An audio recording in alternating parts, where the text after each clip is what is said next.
One-stop expert for complete aluminum alloy surface treatment anodizing production line solutions. Why choose May-L Technologies 1,200 tons or month anodizing line? Mega capacity, scalable delivery.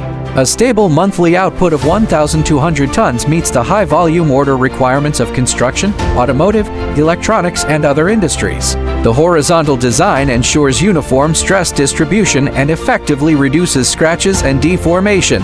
Intelligent control, superior quality.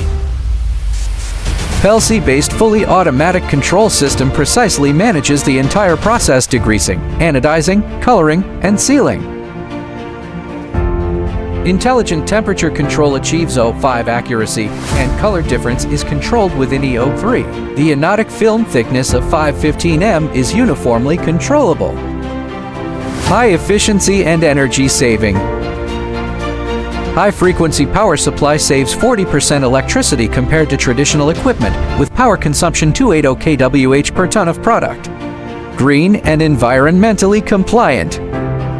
Fully automatic operation significantly reduces labor costs and boosts productivity. Water recovery rate exceeds 90%. Chromium-free process is adopted, and complete fume exhaust and wastewater collection systems are integrated. Wide application, strong adaptability. Suitable for surface treatment of all types of aluminum products, architectural profiles, automotive parts, electronic housings, industrial aluminum sections, and more.